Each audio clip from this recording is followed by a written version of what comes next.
The Galactic Council chamber stretched across 3 kilometers of polished obsidian floor, its ceiling lost somewhere in the artificial clouds that drifted through the upper atmosphere of the station. Representatives from 400 species gathered in their designated sectors, each group separated by environmental barriers tailored to their specific needs. The methane breathers occupied the eastern wing, their section filled with orange mist. The crystalline Vex floated in zero-gravity chambers, their bodies reflecting light in mathematical patterns. The massive Gorlan delegates sat in reinforced sections, their bulk requiring structural support that could hold small spacecraft. Ambassador Chen Wei stood alone in the human sector, a simple, transparent dome that contained Earth's atmosphere. She wore no ceremonial robes, no technological enhancements visible on her body, no weapons that the sensors could detect. Just a plain gray suit and a tablet computer that looked ancient compared to the holographic systems used by every other species present. The other ambassadors had stopped their conversations when humanity's representative entered. Some showed curiosity, others displayed contempt. Most revealed fear, though they tried to hide it behind diplomatic masks. Chen had grown accustomed to that fear over the past 3 months. It followed humanity everywhere now, ever since the incident at Proxima Station. Ever since the galaxy learned what humans were truly capable of when pushed beyond their limits. The Archon of the Council, a being of pure energy contained within a crystalline matrix, materialized at the center of the chamber. Its voice resonated through every environmental section simultaneously, translated into 400 languages by the station's systems. This emergency session is called to order. We address the matter of humanity's recent actions in the Proxima sector. Ambassador Chen Wei, you stand accused of 17 violations of galactic law, including the deployment of forbidden weapons, genocide against the Kreth species, and the destruction of a council-protected archaeological site. How does humanity answer these charges? Chen activated her tablet, and a holographic display appeared above her head, visible to all present. It showed a simple timeline, marked with dates and coordinates. Before I address these accusations, I need to remind the Council of something you seem to have forgotten. 3 years ago, when humanity first made contact with the galactic community, we came with open hands and hopeful hearts. We offered our art, our music, our literature, and our science. We asked only for the same rights and protections granted to every other species. A ripple of discomfort moved through the assembly. Several ambassadors shifted in their seats or environmental chambers. The Council denied our petition for membership. Chen continued, her voice level and controlled. You classified us as a pre-civilized species, despite our faster-than-light capability and our peaceful approach. You designated our home system as a restricted zone, but not for our protection. You did it to study us like laboratory animals, to observe how a young species develops without interference, you said. The Vex representative, a being named Crystalline Fragment of Dawn, pulsed with defensive colors. That classification was for your own benefit, human. Young species often destroy themselves when exposed to advanced technology too quickly. We have seen it happen 1,000 times across galactic history. You're right, Chen agreed, surprising many in the chamber. Young species do often destroy themselves. But that's not what you were afraid of, was it? You weren't protecting us from advanced technology, you were protecting yourselves from us. She swiped her tablet, and the holographic display changed to show a series of documents. They were marked with council seals, classified as secret and buried in databases that should have been impossible for humans to access. Gasps and alarmed sounds echoed through the chamber in 100 different languages. These are the Council's internal research reports on humanity, Chen explained. Reports we obtained 3 weeks ago when we infiltrated your central intelligence network. Yes, we hacked your most secure systems. Yes, we bypassed security protocols that were supposed to be unbreakable. And yes, we did it using computers you considered primitive. The Archon's crystalline form flickered with agitation. That information is classified under Council Security Directive 7. Your possession of it is itself a violation of law. Then add it to the list of charges, Chen replied without emotion. But everyone here deserves to know what these reports say. They deserve to know why the Council really denied humanity's petition for membership. She highlighted a section of the documents, and text appeared in every language simultaneously. An uncomfortable silence fell across the chamber as the representatives read the words they had never been meant to see. For those who cannot read the display, Chen said, I'll summarize. The Council's xenopsychology team studied human history, human warfare, human innovation, and human social development. They concluded that humanity represents what they call a Category 5 threat. Not because we're violent, though we certainly can be. Not because we're aggressive, though we have that capacity. But because we're stubborn. Several representatives made sounds of confusion. The concept didn't translate well into their languages. Let me explain what that means, Chen continued. In the past 5,000 years of recorded human history, we've fought approximately 15,000 wars. We've survived 6 major extinction events, including 2 we caused ourselves. We've rebuilt our civilizations from ruins over and over again. We've split the atom, mapped our genome, and reached beyond our solar system, all while fighting among ourselves the entire time. And here's what terrifies the Council most. We never give up. Ever. She pulled up another document, this one showing psychological profiles. The Council's researchers found something in every human culture across our entire planet. We have a concept that appears in every language, every religion, every philosophical tradition. We call it different things: honor, pride, determination, stubbornness. But it all means the same thing. When we make a promise, when we set a goal, when we commit to a course of action, we see it through to the end, regardless of the cost.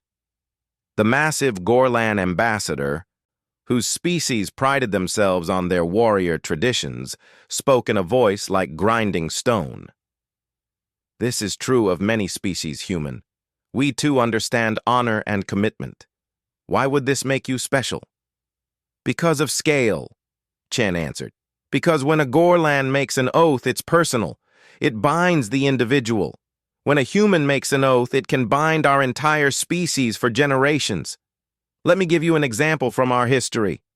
The holographic display shifted to show images from Earth's past. Ancient architecture, weathered by time but still standing. This is Jerusalem, a city on our planet. 3 major religions consider it holy ground. For over 4,000 years, various human groups have fought for control of this single location. Empires have risen and fallen. Technologies have evolved from bronze swords to nuclear weapons. The entire geopolitical landscape of our world has transformed dozens of times. But the struggle for Jerusalem continued across 4 millennia because ancient oaths, ancient promises, ancient commitments were never forgotten. Never abandoned, never considered irrelevant just because time had passed. She let that information settle before continuing. That's what makes humanity dangerous to you. Not our weapons, not our technology, not our capacity for violence. It's our inability to let things go. It's our refusal to forget. It's our commitment to see things through to the end, no matter how long it takes. The Archon's form solidified slightly, a sign of deep concern in its species. If you understand the Council's concerns, then you understand why we must maintain the current restrictions on your species. You admit that humanity is, by nature, dangerous. Oh, we're incredibly dangerous, Chen agreed. But we're also incredibly loyal. We make the most steadfast allies and the most implacable enemies. The Council could have had us as allies. Instead, you chose to treat us as curiosities, as specimens, as lesser beings, and that was your first mistake. She advanced to the next section of her presentation. 6 months ago, the Kreth species discovered the restriction around our home system. They learned that we had no council protection, no legal standing in galactic law. They saw an opportunity, a young species, isolated and vulnerable, sitting on a planet rich in rare minerals and biological resources. They petitioned the Council for exploitation rights to our system. Angry murmurs rippled through the chamber, but Chen noticed that many representatives looked away, unable to meet her gaze. They knew what came next. The Council granted their petition, Chen said, her voice hardening, without notifying us, without asking our opinion, without even acknowledging that we might have a say in the matter. The Kreth arrived at Earth 3 months ago with a colonization fleet. They broadcast a message informing us that our planet had been designated a resource extraction zone. They gave us 30 days to evacuate. They offered to relocate humanity to a reservation world where we would be preserved as a pre-civilized species, studied and observed for the next 1,000 years while they stripped our homeworld down to bedrock. The chamber had gone completely silent now. Every representative knew this part of the story. It had been broadcast across the galaxy, impossible to suppress or censor. We refused, Chen said simply. The Kreth thought we were bluffing. They thought a pre-civilized species couldn't possibly stand against their advanced military. They thought wrong. The holographic display showed footage from the battle at Earth orbit.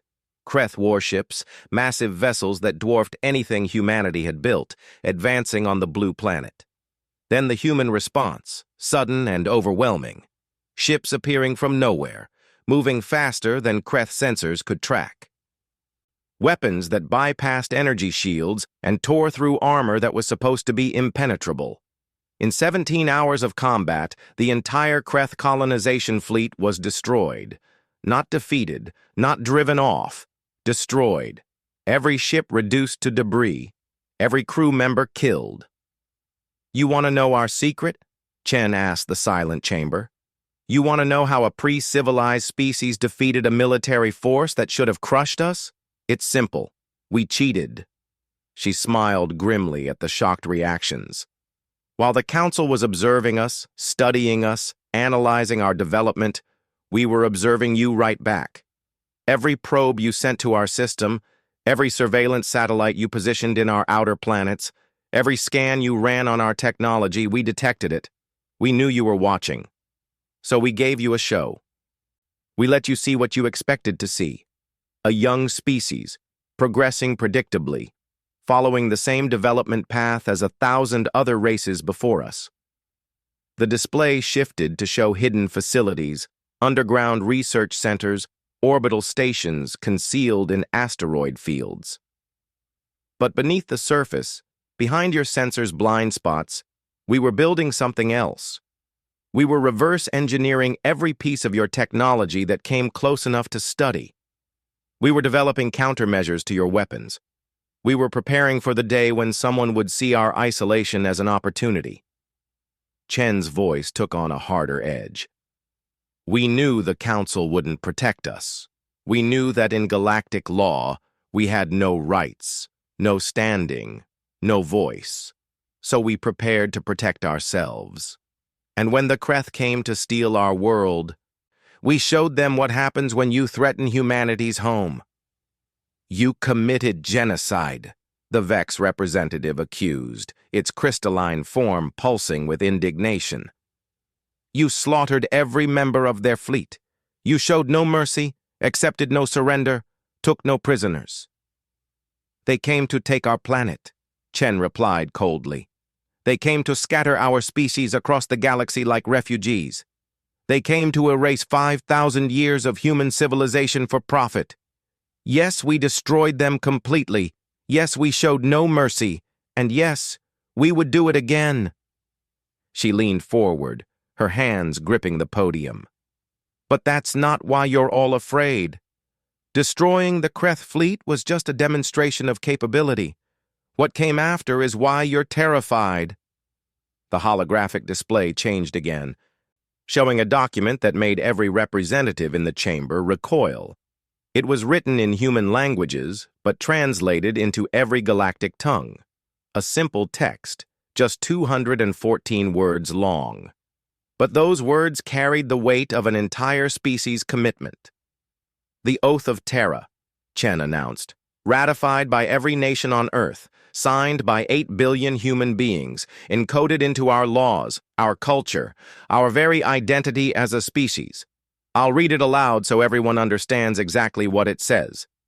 She cleared her throat and began to read, her voice carrying through the chamber with absolute clarity. We, the people of Earth, united in our humanity, make this oath before the galaxy and before history. We swear that no human world shall ever be taken from us. We swear that no human being shall ever be enslaved.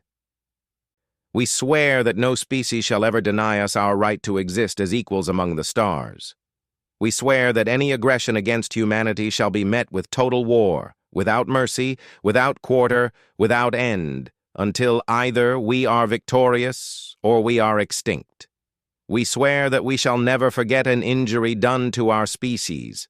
We swear that we shall pursue justice and vengeance across any distance, across any span of time, for as long as humanity endures. This is our oath. This is our promise. This is our warning to the galaxy. We are humanity, and we never forgive, and we never forget. The silence that followed was absolute. Even the ambient sounds of the environmental systems seemed muted, as if the station itself held its breath. "That's what you're afraid of," Chen said quietly. "Not our weapons, not our technology. You're afraid of what those words mean. You're afraid because you know that when humanity makes an oath, we keep it, for generations, for centuries, for millennia if necessary. You're afraid because you denied us membership in your council, and now you can never be sure that we won't remember that insult.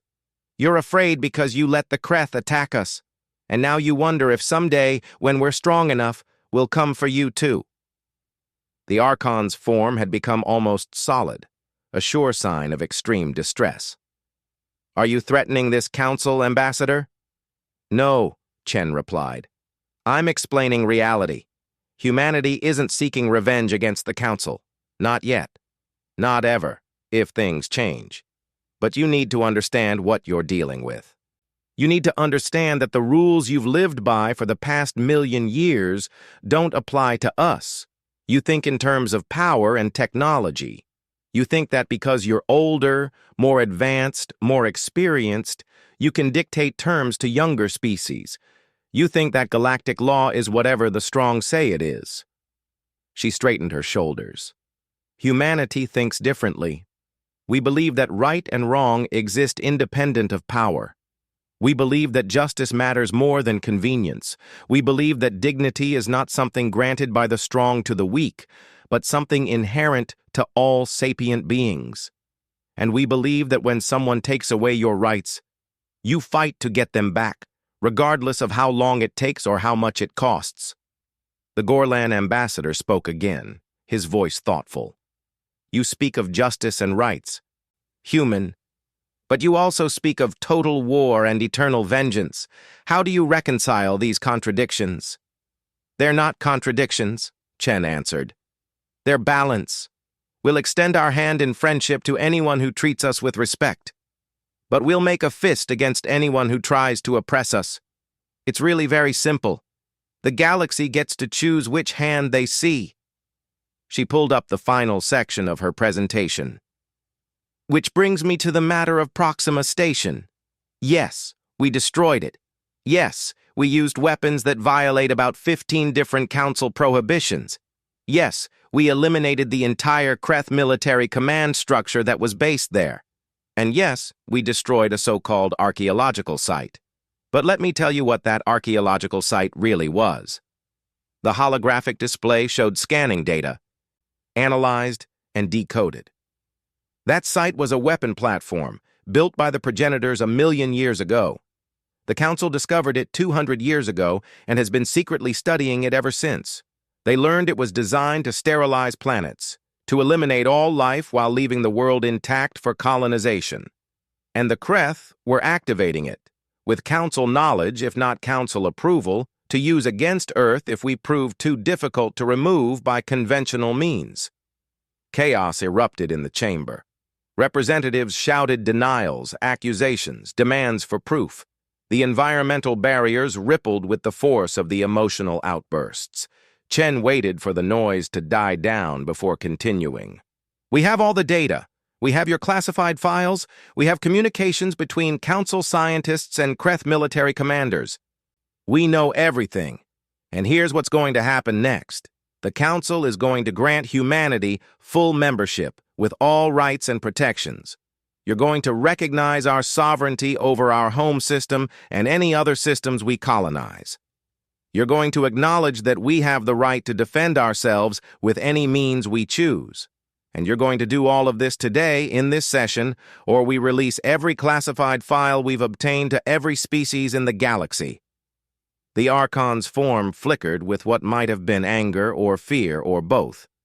"You cannot blackmail the Council. We represent the combined authority of 400 species. We have existed for 1,000,000 years. We will not be dictated to by a species barely old enough to have discovered fire." Chen smiled coldly. "Then don't think of it as blackmail. Think of it as humanity keeping its oath. We swore that no one would deny us our right to exist as equals among the stars. We mean to keep that promise. If the Council won't grant us equality peacefully, we'll take it by force. If we have to fight all 400 species, we will. If we have to spend the next 1,000 years at war, we will. If we have to burn down galactic civilization and build a new one from the ashes, we will. Because that's what the Oath of Terra means. That's what humanity is." She deactivated her holographic display and stood in silence, letting her words echo through the chamber. The representatives looked at each other with uncertainty, fear, calculation. They had seen what humanity did to the Kreth. They had studied the humans' capacity for warfare, their ability to innovate under pressure, their complete unwillingness to accept defeat. They had read the Oath of Terra and understood that it wasn't just propaganda or empty threats. It was a promise that would bind humanity for generations to come. The Gorlan ambassador rose from his seat, his massive form drawing every eye. "I speak for the Gorlan clans," he announced in his grinding voice. "We are a warrior people. We understand strength. We understand honor. We understand oaths that bind across generations. The humans have proven themselves in battle. They have shown they cannot be conquered or intimidated. They have demonstrated that they will fight to the death rather than surrender their freedom. These are qualities we respect. The Gorlan clans vote to grant humanity full council membership." A ripple of surprise moved through the chamber. The Gorlan were one of the most powerful species in the council, their vote carrying significant weight. Other representatives began whispering among themselves, recalculating political positions. 3 more species voted in favor within minutes, then 7 more. The momentum built as representatives realized that opposition was futile. Humanity had made its position clear: equality or war, and no one wanted to fight a species that had sworn eternal vengeance as a matter of cultural identity. 2 hours later, the vote concluded. 347 species voted in favor of granting humanity full membership. 32 voted against. 21 abstained. It was enough. By council law, humanity was now an equal member of galactic civilization. Chen stood quietly as the Archon made the official announcement.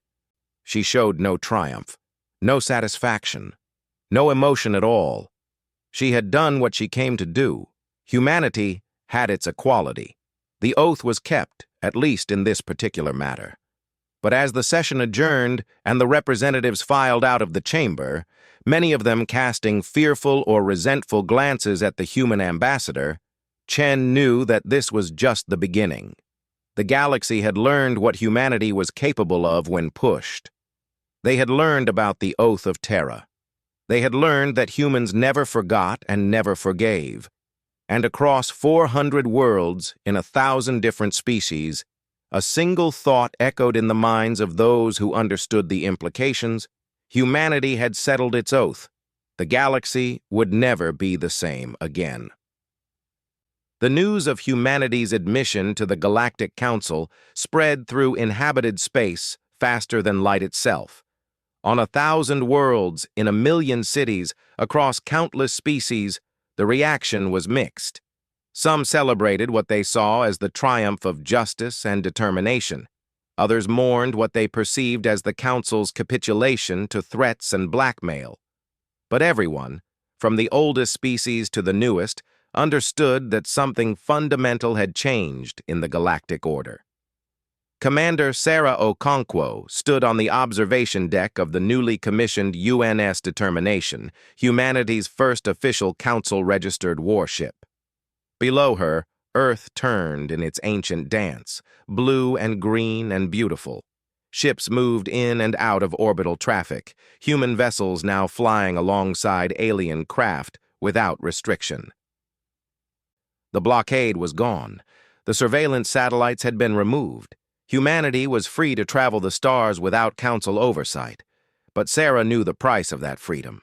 She had been there at the Battle of Earth, commanding a destroyer squadron against the Kreth invasion fleet. She had fired weapons that vaporized ships and killed thousands. She had followed orders that left no survivors, showed no mercy, accepted no surrender. She had done terrible things in defense of her home, and she would do them again without hesitation if required. That was what the oath meant. That was what every human in uniform understood. They were not peacekeepers or explorers or diplomats in military dress. They were the sword of humanity, the instruments of the Oath of Terra, ready to visit total war upon anyone who threatened their species. And the galaxy now knew it. "Commander Okonkwo," her communications officer called from the bridge. "We're receiving a transmission from Council Central. Priority 1, encrypted with human-only protocols." Sarah turned from the viewport and made her way to the bridge. The UNS Determination was built to human specifications, but incorporated technology reverse-engineered from a dozen alien species. It was fast, heavily armed, and designed for extended operations far from human space, a symbol of humanity's new status in the galaxy.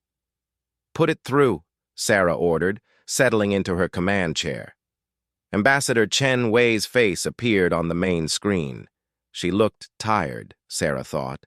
The past 3 months of negotiation, confrontation, and political maneuvering had taken their toll, but Chen's eyes were sharp and focused.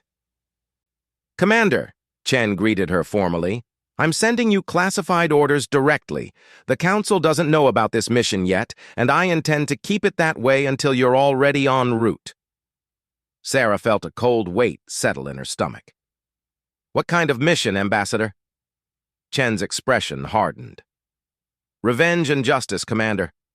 In that order." The screen split, showing a star chart alongside Chen's face. A system in the outer rim, far from Council space, marked with human designation Omega-7. 3 weeks ago, we received a distress signal from this location. It's a human colony, one of the secret settlements we established during the pre-contact era. 4,000 people, mostly scientists and their families, living on a habitable moon. "I wasn't aware we had colonies outside the Sol system," Sarah said carefully. "Very few people were," Chen replied. "The colonial program was classified, established by a coalition of governments who wanted to ensure humanity's survival even if something catastrophic happened to Earth. We seeded a dozen worlds with small populations, gave them the technology to be self-sufficient, and told them to stay hidden until we made formal contact with alien civilizations." Sarah studied the star chart. "What happened to this colony?" "The Kreth found them," Chen said flatly. "Before the Battle of Earth, before the Council vote, the Kreth were conducting surveys looking for resource-rich worlds. They discovered the colony on Omega-7 and decided to eliminate it. They classified humans as vermin, pests, to be exterminated before colonization. They bombarded the settlement from orbit. 3,742 people died. Only those who were off-world or in deep shelters survived." The rage came suddenly, burning through Sarah's chest like acid. She had thought the Kreth threat was ended, their fleet destroyed, their military broken. But they had done this before Earth's victory, before the oath was enforced, before humanity had the power to strike back. "The Council knows about this?" Sarah asked, her voice carefully controlled. "They know now," Chen confirmed. "I presented the evidence in a closed session yesterday. The Council expressed their regrets and offered to censure the Kreth government." "Censure, Commander. A formal statement of disapproval for the slaughter of nearly 4,000 human beings."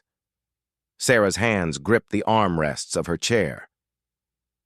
"And our response?" Chen's smile was cold and sharp as broken glass. "The Oath of Terra is very clear on this point. Any aggression against humanity shall be met with total war, without mercy, without quarter, without end. The Kreth killed our people. That means the Kreth must answer for it. All of them." "You're ordering a retaliatory strike," Sarah said. It wasn't a question. "I'm ordering justice," Chen corrected. "The Kreth homeworld is designated Target Alpha. Their 3 major colony worlds are Targets Beta, Gamma, and Delta. Their military installations throughout Council space are secondary targets. You will command a battle group of 40 ships. Your mission is to eliminate the Kreth as a spacefaring species, destroy their shipyards, their orbital infrastructure, their military capability. Make it impossible for them to ever threaten humanity again." Sarah absorbed the orders in silence. 40 ships against an entire species. It should have seemed impossible. But she had seen what human weapons could do. She had seen Kreth warships torn apart like paper. She knew that humanity's reverse-engineered technology gave them an overwhelming advantage. "What about civilians?" Sarah asked. "The Kreth homeworld has a population of 8 billion. Chen's expression didn't change. "Your mission is to eliminate their spacefaring capability, not to genocide their population. Destroy their orbital infrastructure, their shipyards, their military bases.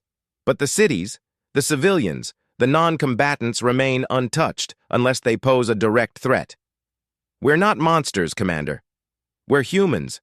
We keep our oaths, but we do so with honor." Sarah nodded slowly. It was a fine line, the difference between justice and massacre, but it was a line that mattered. "When do we deploy?" "Immediately," Chen replied. "The battle group is already assembling at staging area Theta. You'll rendezvous with them within 6 hours. Transit time to Kreth space is 4 days at maximum speed. The Council will protest once they realize what's happening, but by then it will be too late. The oath must be kept, Commander. The galaxy must understand that human blood has a price." The transmission ended, leaving Sarah alone with her orders and her thoughts. Around her, the bridge crew worked at their stations, unaware of what was coming. They would know soon enough. They would understand what it meant to be instruments of humanity's oath. 6 hours later, the UNS Determination joined the rest of the battle group at staging area Theta, a point in deep space far from any inhabited systems. 40 ships hung in the darkness like predators waiting to strike. Destroyers, cruisers, and the newly built dreadnought UNS Inevitable, humanity's largest warship. Each vessel was crewed by volunteers who understood the mission. Each captain had read the Oath of Terra and sworn to uphold it. Sarah convened a secure conference with all ship commanders. 40 faces appeared on her screens, men and women from every corner of Earth, united in their purpose. "You've all received the mission briefing," she began without preamble. "You all know what we're being ordered to do. Before we proceed, I need to know if anyone has objections or concerns." Captain James Okafor of the UNS Retribution spoke first. "I lost family on Omega-7, my sister and her children. This isn't just a mission for me, Commander. It's personal." "It's personal for all of us," Captain Maria Kowalski of the UNS Vengeance added. "The Kreth killed our people. They need to answer for it." "But we're not executioners," Captain Li Feng of the destroyer UNS Swift Justice interjected. Ambassador Chen was clear. "We destroy their military and industrial capacity. We cripple their ability to wage war. We don't slaughter civilians. If we cross that line, we become the monsters the Council fears. Sarah nodded agreement. Captain Lee is correct. Our mission is to enforce the oath, not to commit atrocities. We strike hard, we strike fast, and we strike with precision. The Kreth military is our target. Their orbital infrastructure is our target. Their capacity to build warships and wage war is our target. But we are not murderers of civilians. Is that understood? 40 voices confirmed their understanding. 40 ships prepared to jump to faster-than-light speeds. 40 crews made ready to visit justice upon a species that had thought humanity weak and vulnerable. The transit to Kreth space took 4 days, as predicted. 4 days of preparation, of weapons checks, of tactical simulations. 4 days of crews reading the Oath of Terra and understanding what it meant to be its instruments. Sarah spent those days reviewing intelligence reports on Kreth defensive capabilities, studying their fleet deployments, calculating the most efficient way to achieve their objectives. The Kreth had been overconfident when they attacked Earth. They had believed their technology superior, their military invincible. They had never imagined that a pre-civilized species could defeat them. That overconfidence had cost them their invasion fleet. Now it would cost them much more. The battle group emerged from faster-than-light travel at the edge of the Kreth home system. Sensors immediately detected the orbital infrastructure. Shipyards capable of constructing vessels larger than human cities, defensive platforms bristling with weapons, satellites and stations forming a network of security around the homeworld. It was an impressive display of technological achievement. It would all be debris within 6 hours. All ships. This is Commander Okonkwo, Sarah transmitted on the battle group frequency. Execute Operation Reckoning. Primary targets are orbital shipyards and military installations. Secondary targets are defensive platforms and communications networks. Tertiary targets are manufacturing facilities and resource extraction operations. Remember your rules of engagement. Civilian casualties are to be minimized. We're here to cripple their war machine, not to massacre their population. The Kreth detected the human fleet almost immediately. Their defensive systems activated, weapons platforms turning to track the incoming threats. Warnings were broadcast in their language, demanding identification and intent. The humans didn't respond with words. They responded with weapons fire. The battle was extraordinarily one-sided. Human ships moved faster than Kreth sensors could accurately track, using technology stolen from a dozen species and improved by human engineering. Human weapons bypassed Kreth shields using electromagnetic frequencies the Kreth had never bothered to defend against. Human tactics were aggressive and unpredictable, trained in a tradition of warfare that stretched back thousands of years. The first Kreth shipyard exploded in a cascade of nuclear fire. The second followed 30 seconds later. Defensive platforms launched missiles and energy beams, but human point defense systems intercepted them with machine precision. Kreth warships scrambled to defend their homeworld, but they were destroyed before they could form effective battle formations. Sarah watched the tactical display with cold satisfaction. Every target they destroyed was one less threat to humanity. Every weapon platform eliminated was one less danger to human colonies. Every shipyard reduced to rubble was justice for the people killed on Omega-7. But she also watched for civilian casualties. When a damaged defensive platform began falling toward a populated city, she ordered 2 destroyers to intercept and destroy it at altitude, preventing it from impacting the surface. When a weapons strike threatened to breach the atmosphere containment of a civilian station, she redirected the attack to a less vulnerable target. The oath demanded justice, but honor demanded restraint. The Kreth government broadcast increasingly desperate messages. They offered surrender, reparations, anything to stop the assault. Sarah considered their pleas and rejected them. The time for surrender had passed. The time for mercy had ended when they bombarded Omega-7 from orbit. But she also knew when enough was enough. When the last shipyard was destroyed, when the final military installation was reduced to wreckage, when the Kreth orbital infrastructure lay in ruins, Sarah ordered the ceasefire. The battle group pulled back to a safe distance, weapons still hot but no longer firing. "Attention, Kreth government," Sarah transmitted on all frequencies. "This is Commander Sarah Okonkwo of the United Nations Space Force, acting under authority of the Oath of Terra. You attacked a human colony. You killed nearly 4,000 human beings. You believed we were weak and could be eliminated without consequence. You were wrong." She paused, letting her words be translated and disseminated across the Kreth homeworld. "Your orbital infrastructure is destroyed. Your shipyards are gone. Your military capability is crippled. It will take you decades to rebuild, if you rebuild at all. This is the price of human blood. This is the consequence of attacking our people. This is what the Oath of Terra means. But hear this as well," Sarah continued. "We could have destroyed your cities. We could have bombarded your world from orbit as you did to our colony.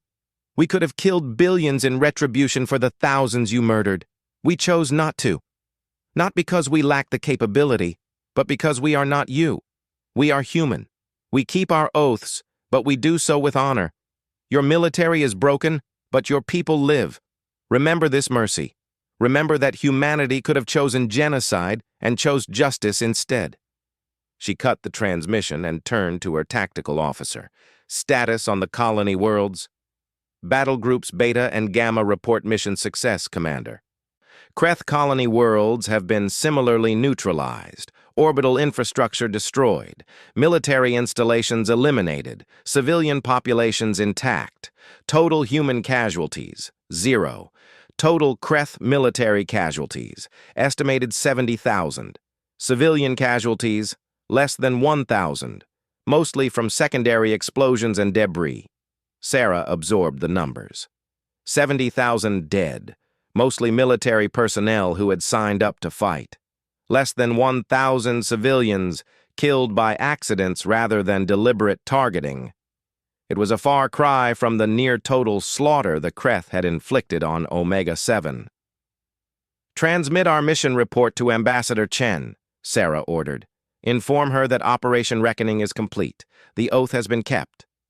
The battle group began its journey back to human space, leaving the Kreth to contemplate their shattered orbital infrastructure and broken military. Behind them, the Kreth homeworld hung in space, still intact, still habitable, still home to billions of survivors who would remember this day for generations to come. News of the attack reached the Galactic Council within hours. Ambassador Chen was summoned to an emergency session where outraged representatives demanded explanations, consequences, and punishment for humanity's aggression. Chen listened to their protests with patient silence before finally speaking.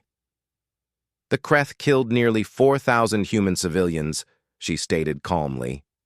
"They bombarded a settlement from orbit, giving no warning, showing no mercy, accepting no surrender. Under the laws of war recognized by most Council species, that constitutes a war crime.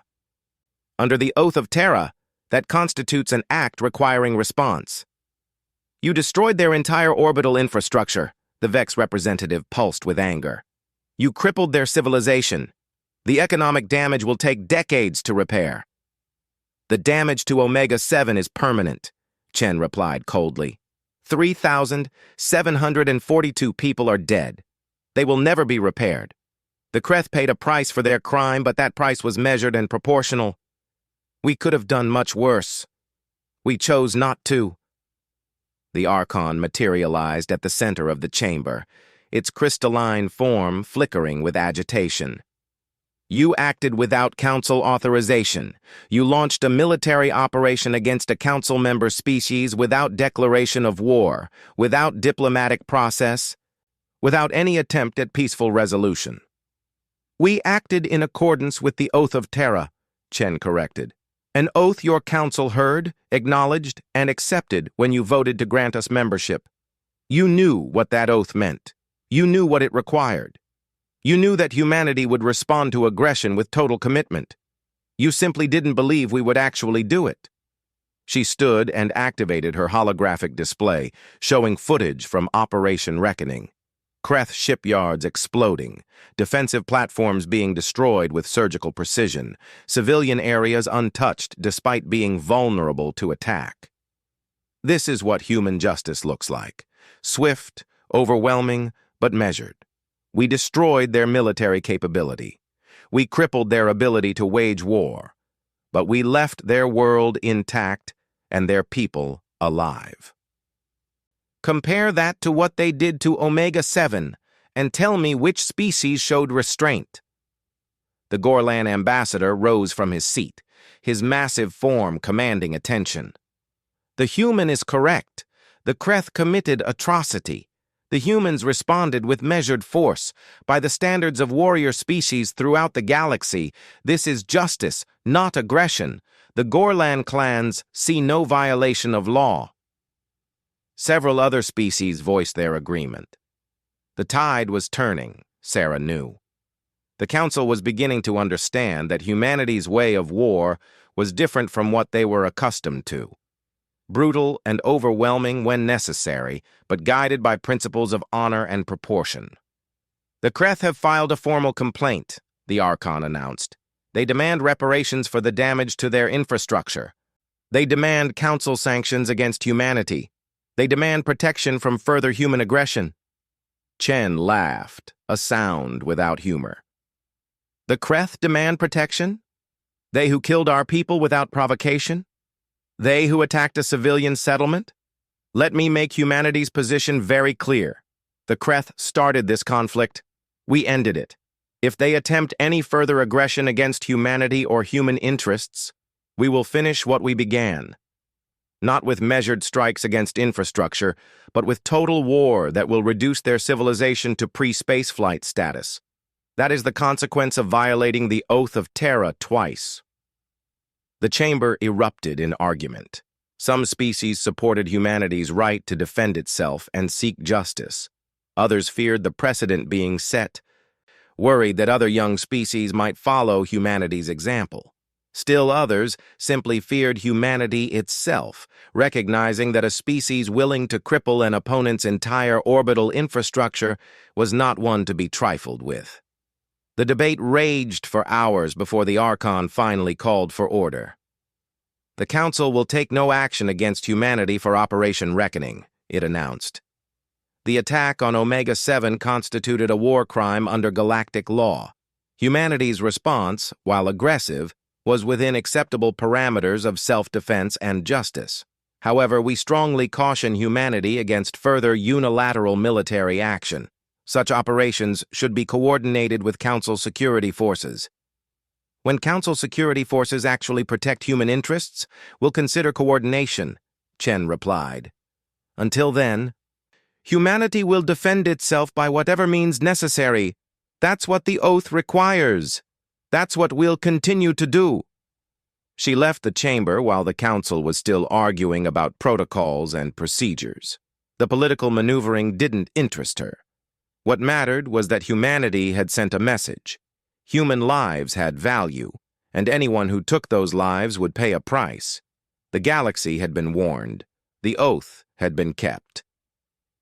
Aboard the UNS Determination, Sarah Okonkwo received confirmation that all ships had returned safely to human space. 0 casualties, mission objectives achieved, and a clear demonstration of humanity's capability and resolve. She thought about the Kreth survivors, contemplating their shattered military and destroyed infrastructure. She wondered if they understood yet what they had awakened when they attacked Omega-7. Humanity had been content to remain isolated, to develop at their own pace, to avoid galactic politics. The Council had forced them into the open by denying them rights and protection. The Kreth had forced them to bare their teeth by attacking their people. Now the galaxy knew what humanity was capable of when pressed. Now everyone understood what the Oath of Terra meant in practical terms. Sarah hoped it would be enough. She hoped that fear and respect would prevent future conflicts. But she also knew human history, knew that fear and respect were temporary deterrents at best. Eventually, someone would test humanity again. Someone would see their isolation or their relatively small numbers as weakness. Someone would make the mistake of thinking that humanity's restraint was the same as inability. When that day came, humanity would be ready, the oath would be kept, and the galaxy would learn, once again, that when humanity settled its oath, the consequences were absolute. 10 years had passed since humanity joined the Galactic Council. 10 years since the Oath of Terra was spoken before 400 species. 10 years since the galaxy learned that humans never forgot and never forgave. In that decade, the balance of power in galactic civilization had shifted in ways that no one could have predicted. Dr. Amara Osei stood in the observation lounge of Harmony Station, humanity's first joint venture with other council species.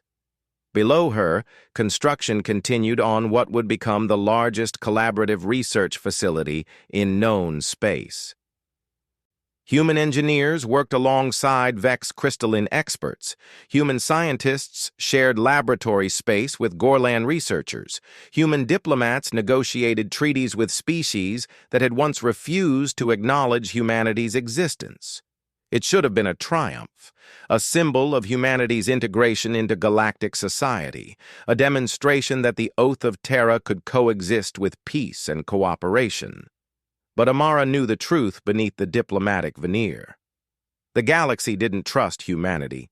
They feared them, respected them, occasionally admired them, but trust remained elusive. Dr. Osei, a voice interrupted her thoughts. She turned to see Ambassador Chen Wei approaching, older now, but no less sharp-eyed. Chen had remained as humanity's chief representative to the Council, navigating the complex political landscape with the same determination that had secured humanity's membership a decade ago. Ambassador, Amara greeted her.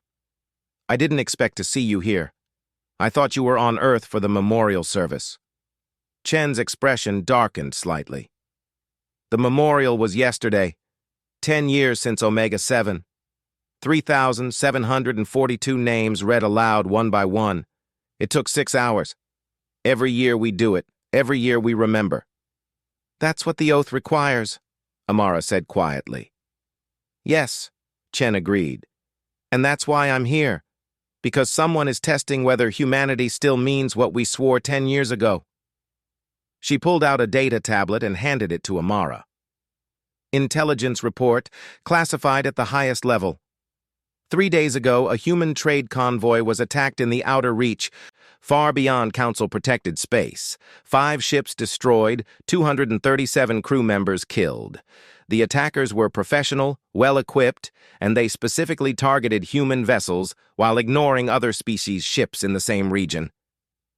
Amara felt cold dread settle in her stomach. Do we know who's responsible? Pirates, officially, Chen replied. A raider group operating beyond Council jurisdiction. But the equipment they used, the tactics they employed, the specific targeting of human ships suggests something more organized. Someone provided them with intelligence, weapons, and targets. Someone who wants to see if humanity will respond the same way we did to the Kreth, or if 10 years of peace has softened our resolve. The oath is clear on this, Amara said. Any aggression against humanity shall be met with total war. But these weren't Kreth, Chen countered. They weren't a recognized species or government. They're pirates, criminals operating outside any legal framework. How do we keep the oath against an enemy with no homeworld, no government, no infrastructure to target? It was a good question, one that struck at the heart of humanity's challenge. The Oath of Terra had been designed to deter aggression from other civilizations. It promised overwhelming retaliation against any species that attacked humanity. But what happened when the attackers had no species identity, no nation to protect, no infrastructure to destroy? We find out who's backing them, Amara said firmly. Someone is supplying these pirates. Someone is giving them targets and protection. We identify the real enemy and we make them pay the same price the Kreth paid. Chen nodded slowly. That's what I told the Security Council, but there's resistance. Some people think that launching another Operation Reckoning will isolate us further from the galactic community. They think we should work through council channels, file complaints, and let the proper authorities handle it. The proper authorities didn't protect our convoy, Amara pointed out. The proper authorities didn't prevent 237 people from being murdered. If we don't respond, if we let this attack go unanswered, then the oath becomes meaningless. Every pirate, mercenary, and opportunist in the galaxy will see humans as acceptable targets. I know, Chen said wearily. That's why I need your help. You have connections in the scientific community that cross species boundaries. You work with researchers from a dozen different civilizations. People trust you in ways they don't trust military commanders or government officials. I need you to investigate quietly. Find out who's really behind these attacks. Give me a target I can justify to the people who think we should pursue peace at any cost. Amara considered the request carefully. She was a scientist, not a spy or soldier. Her work focused on developing technologies that would benefit all species, building bridges between human and alien research communities. Getting involved in military intelligence operations was far outside her area of expertise, but she was also human. She had read the Oath of Terra and understood what it meant. She had lost friends on Omega-7 and had stood at the memorial reading names of people she had known and loved. The oath wasn't just political rhetoric, it was a promise that bound every human, regardless of their profession or inclination. I'll do what I can, Amara agreed, but I'll need resources and access to intelligence data. You'll have everything you need, Chen assured her. And Amara, be careful. Whoever is behind this, they're testing us. They want to know if humanity's bite is still as strong as our bark. We need to prove that it is, but we need to do it smartly. The galaxy is watching. Over the next 3 weeks, Amara dove into an investigation that took her across a dozen worlds and through countless databases. She spoke with scientists who had contacts in the outer reach. She examined the wreckage recovered from the attacked convoy, analyzing weapons signatures and tactical patterns. She traced supply chains and financial transactions, following breadcrumbs through the complex web of galactic commerce. What she discovered made her blood run cold. The pirates were indeed professionals, but they weren't independent operators. They were being supplied by a corporation based in Council Space, a company that specialized in security services and military equipment. That corporation had ties to several Council species, including some that had voted against humanity's membership 10 years ago. But the real revelation came when Amara traced the financial backing for the pirate operation. The money came from a consortium of species who had lost economic advantages when humanity joined the Council.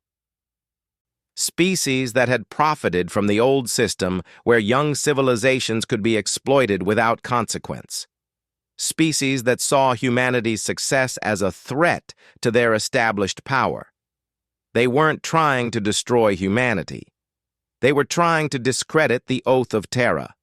If they could provoke a massive human military response against what appeared to be simple pirates, they could paint humanity as aggressive warmongers who overreacted to minor threats. If they could make humanity hesitate and fail to respond, they could show that the oath was empty threats and bluster. It was a clever trap, designed to damage humanity regardless of how they responded. Amara compiled her evidence carefully, documenting every connection, every transaction, every piece of data that supported her conclusions.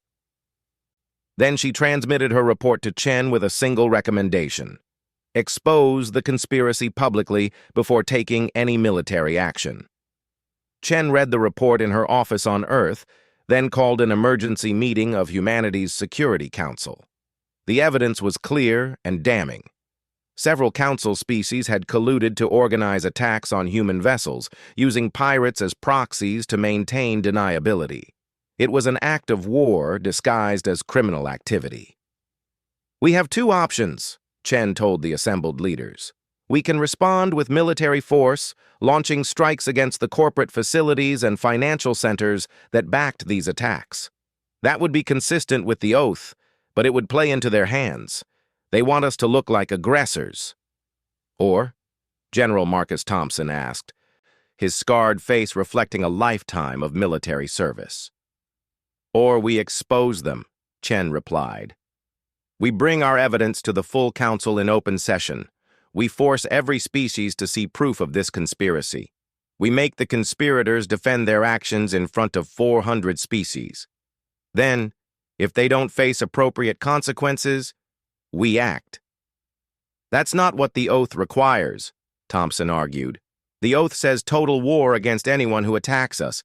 It doesn't say we wait for council approval. The oath also says we pursue justice, Chen countered. Sometimes justice requires patience. Sometimes the most devastating weapon is truth rather than force. The debate lasted for hours. Military commanders argued for immediate retaliation. Diplomats urged caution and political maneuvering. Scientists like Amara advocated for transparency and evidence-based action. In the end, Chen's position won by a narrow margin. Humanity would take the evidence to the council before taking military action. The emergency council session convened 3 days later. Representatives from all 400 species gathered in the Great Chamber, speculation and rumor swirling through the assembly. Humanity had called the session, invoking their rights as a full council member. No one knew what was coming, but everyone sensed it would be significant. Chen stood in the human sector, flanked by military officers in full dress uniform. A deliberate choice, a reminder that humanity's diplomatic efforts were backed by proven military capability. She waited for the chamber to quiet before beginning her presentation. 3 weeks ago, a human trade convoy was attacked in the Outer Reach, she announced without preamble. 5 ships were destroyed. 237 people were killed. The attackers were identified as pirates, criminals operating beyond council jurisdiction. This appeared to be a simple case of unlawful violence in an unregulated region of space. She activated her holographic display, showing footage of the attack. Ships exploding, debris fields spreading, emergency signals cutting off abruptly. The council representatives watched in silence, many showing discomfort at the graphic violence. However, our investigation revealed something troubling, Chen continued. These pirates were too well equipped, too well informed, too precisely targeted to be simple criminals. So we dug deeper. We traced their supply chains, analyzed their equipment, followed their financial backing. What we discovered is evidence of a conspiracy involving several council species. The chamber erupted in shocked exclamations and angry denials. Chen waited for the noise to die down before continuing. The evidence is comprehensive and irrefutable. I will now present it in detail. For the next 2 hours, Chen methodically laid out every piece of evidence Amara had collected. Financial transactions showing money flowing from legitimate corporations to pirate groups. Communications between corporate executives and mercenary leaders discussing human targets. Supply records proving that advanced weapons had been provided to the attackers. Everything documented, verified, and impossible to dismiss. The species implicated in the conspiracy tried to defend themselves. They claimed the evidence was fabricated, that humans were manufacturing a crisis to justify aggression, that this was another example of humanity's paranoid overreaction. But Chen was prepared for their denials. She had brought witnesses, intercepted communications, and physical evidence that could not be easily dismissed.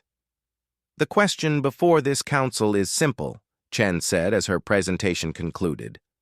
What happens when council species violate the most basic principles of our laws? What happens when established civilizations conspire to attack younger species using criminal proxies?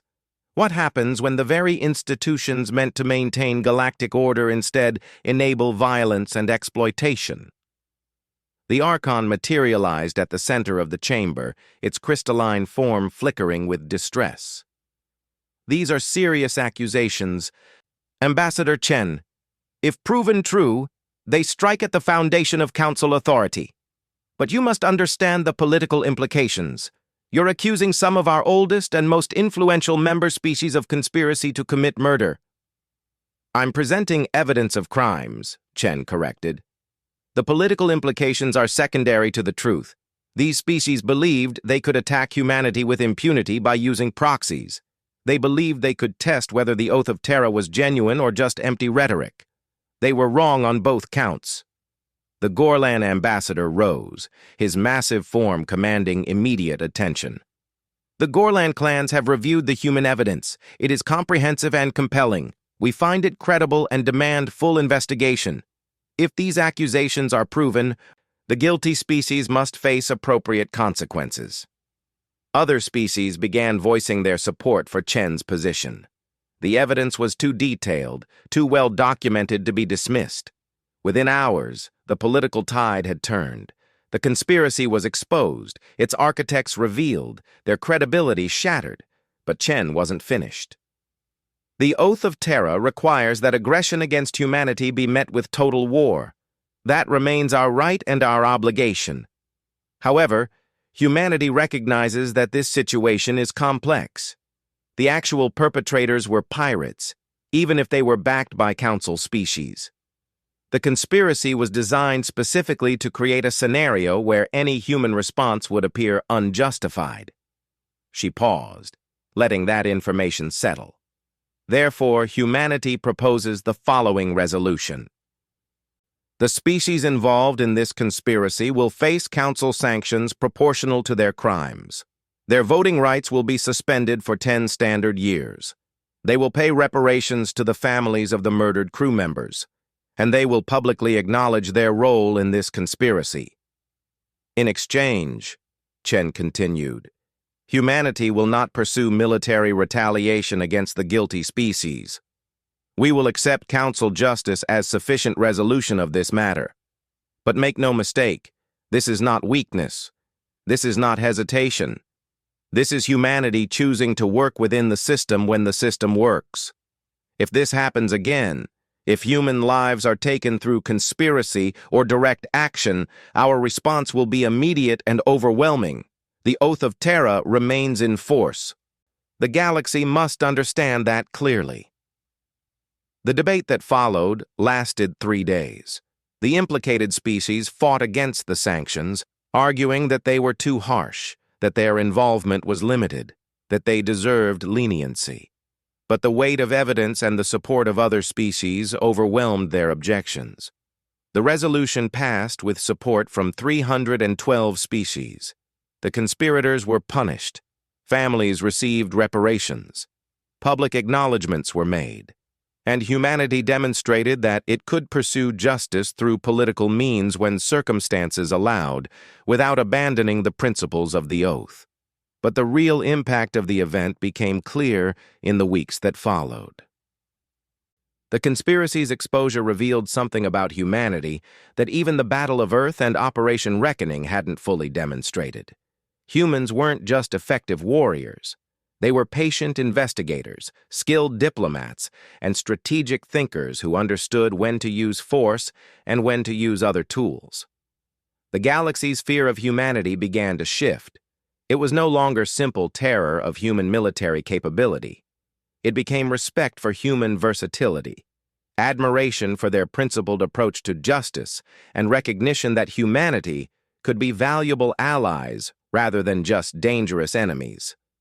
Amara watched these changes from her position at Harmony Station. New species approached human researchers with collaboration proposals. Trade agreements expanded. Cultural exchanges multiplied.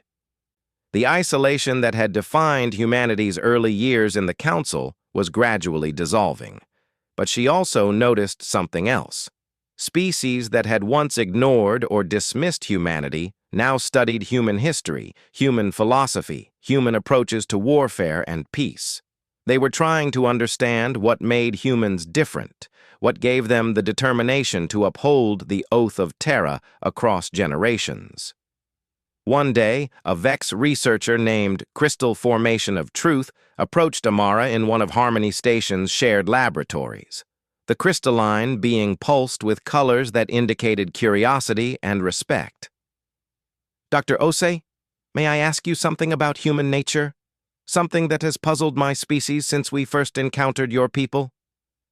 Of course, Amara replied, setting aside her work.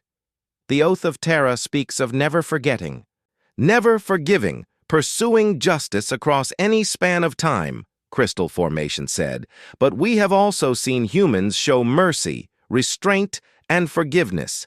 You spare civilian populations. You work toward peace. You choose diplomacy over warfare when possible. How do you reconcile these seemingly contradictory impulses? Amara considered the question carefully. It was something she had thought about often, especially after the conspiracy investigation. It's not a contradiction, she said finally. It's balance. The oath isn't about revenge or hatred, it's about commitment and memory. We promise that certain things are unacceptable. We promise that actions have consequences. We promise that time and distance won't erase our sense of justice. But that doesn't mean we're mindless or cruel, she continued. We distinguish between enemies and civilians. We understand proportional response. We prefer peace to warfare when peace is possible without compromising our principles. The oath gives us strength through commitment, but our humanity gives us wisdom in how we apply that strength. Crystal Formation pulsed with understanding. So the oath is not a mandate for eternal warfare, but a promise of accountability? Exactly, Amara confirmed. We're saying that human lives have value, that crimes against humanity will be remembered and answered, that no one can attack us without facing consequences. But we're also saying that those consequences will be just, proportional, and guided by principles rather than blind rage. That's what makes the oath powerful. It's not a threat of violence. It's a promise of justice. The Vex researcher spent several moments processing this explanation, colors shifting across its crystalline surface. Your species is more complex than we initially understood. The Council made an error when we classified you as pre-civilized. You had already developed something we have struggled to achieve, the ability to be both fierce and fair, both committed and flexible. It's not unique to humanity, Amara said gently. Every species has the capacity for balance. We just express it in our own way. Over the next 5 years, humanity's role in the Galactic Council continued to evolve. They became known as reliable allies, tough negotiators, and fierce protectors of their interests.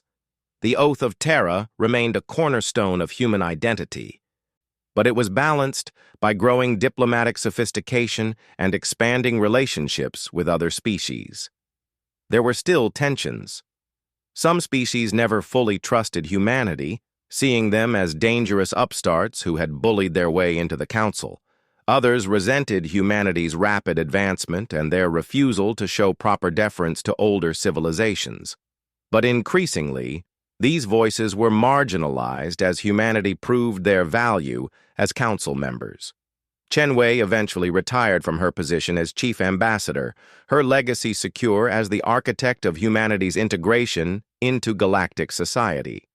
Commander Sarah Okonkwo rose to become Admiral of the United Nations Space Force, overseeing a fleet that had grown to over 200 warships. Dr. Amara Osei continued her research at Harmony Station, building bridges between human and alien scientific communities. But they all carried the Oath of Terra with them. It wasn't just words spoken at a council session 15 years ago.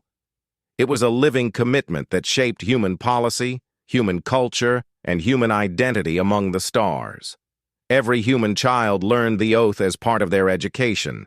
Every human leader swore to uphold it when they took office. Every human diplomat carried it as both shield and sword in their negotiations. And the galaxy remembered. They remembered the Battle of Earth, where a pre-civilized species had destroyed an invasion fleet. They remembered Operation Reckoning, where humanity had crippled the Kreth civilization in response to atrocity. They remembered the conspiracy investigation, where humanity had chosen political justice over military retaliation when circumstances allowed. Most importantly, they remembered that when humanity made a promise, they kept it. For generations, for centuries if necessary, without compromise, without forgetting, without forgiving the unforgivable. That was what made the Oath of Terra so powerful. Not its threat of violence, but its absolute certainty. Humanity had settled its oath, and the galaxy would forever remember what that meant. In the end, that memory became humanity's greatest weapon and greatest asset. Species that might have exploited them instead chose cooperation. Enemies that might have attacked them instead sought peace. Allies that might have betrayed them instead remained loyal. Not because they loved humanity, but because they understood that human commitments were eternal and human justice was inevitable. The Oath of Terra had transformed humanity from a dismissed pre-civilized species into a respected council power. But more than that, it had given humanity a place among the stars that could never be taken away. They had proven that young species could stand as equals with ancient civilizations. They had demonstrated that determination and principle could overcome technological disadvantage. They had shown the galaxy that some things, some values, some commitments were worth fighting for across any span of time.